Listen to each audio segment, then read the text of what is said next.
Nako, may oil leak. So kaya galing to? Tara, tignan nga natin. Ayun, sa oil seal. Sira na, may leak na. Palitin na to. Tara, palitan muna natin. Unang procedure, tanggalin tong mga nakasagabal. So ang mga nakasagabal ay yung itong ating cover at itong ating gear shift pedal. So tatanggalin natin siya. Unang-una, tanggalin muna natin ating gear shift pedal. Gis ang ating gagamitin. So gis, yan. Matatanggal na natin siya. So tanggalin lang. Yan. Tabi muna. Tapos ito naman cover. Ang gamit ay 8. So yan. Kundi sa baba. Para maluwag ang ating gagalawan dahil ito siya. Kuskusin muna ng kante para malinis. Yan. So okay na. Pagkatapos nyon, step number 2, tanggalin ang oil seal. Yan. So pwede tayong gumamit ng ito, special tools na gawa ko lang, pero screwdriver ano lang naman to screw lang to na dinikit ko dito para meron siyang handle. Pwede rin kayong gumamit ng kahit anong screw na pwede yung sa kapangkahoy. So i-screw mo lang dito siya sa pinaka oil seal nyo, natatanggalin. So yan, ingatan nyo lang na wag madamage. Syempre ito napaka-importante, tsaka itong seat nya. So wag kayong gagamit ng anumang pwersa. So pagka-screw nyo, kunting-kunti lang pwede na. Tulad yan. So pwede gumamit nito or either batakan nyo na lang. So kusa na lalabas yan. Yun, lumabas na siya. So safe na safe, ano. Yan, no. So ito siya, natanggal na natin tong oil seal. Pangatlong step, so alamin natin ang sukat ng ating oil seal. Mapapansin nyo pag nakita nyo, ayan, meron siyang numero 14, 28, tsaka 7. So ang ibig sabihin yan, yung 14, ito yung inner diameter nya. So 14, ano, 14 mm. Then susunod natin is 28. So ang ibig sabihin niya, yung kanyang outside diameter is ayun, 28. At meron tayong yun, yung 7. Yung 7 naman ay yung kapal. So kung ayaw nyo dalhin sa tindahan to, tandaan nyo na lang 14, 28, 7 oil seal kanyo.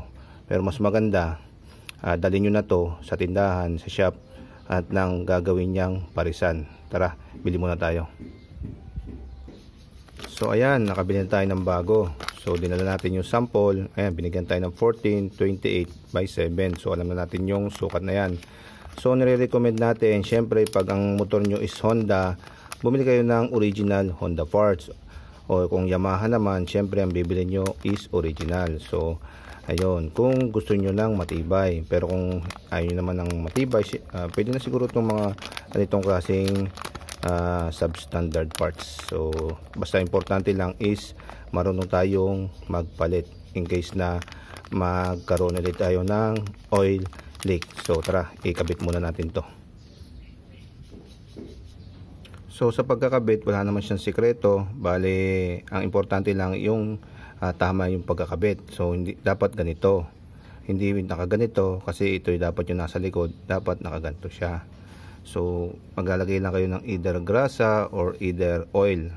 So ang gusto ko lang is oil para wala nang gaano pang malagkit. So yan, lalagyan nyo rin to, lalagyan nyo lahat yan, lagyan yung buo. Ano masama dyan kasi langis nga din yung dumadaan dito. So kuskusin nyo na lang siya mamaya. So yan, lagay nyo. Tandaan nyo siyempre yung kanyang position kung saan. So ang paglalagay, wala naman ano lang sikreto. Bali para lang din pambata. So bilog sa bilog. So ayan, importante lang yung tama yung kabit nyo, yung pinaka mukha. So didiin nyo lang ganun, ididiin lang. Mas maganda nga kahit hindi na kayo gumamit ng tools So wala naman siyang position na ano, basta hindi nyo lang siyang ganun. Pag pumasok, mas maganda kung hindi kayo gagamit ng tools. Ayan.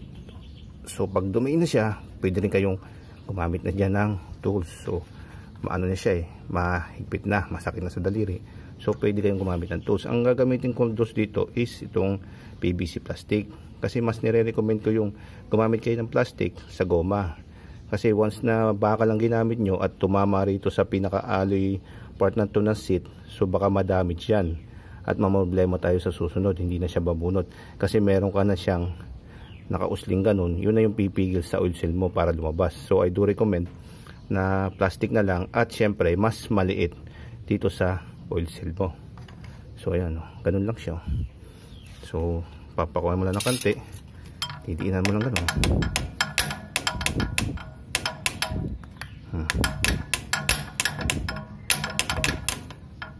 So ayan, ganda, makapasok hanggang sa lumapat siya.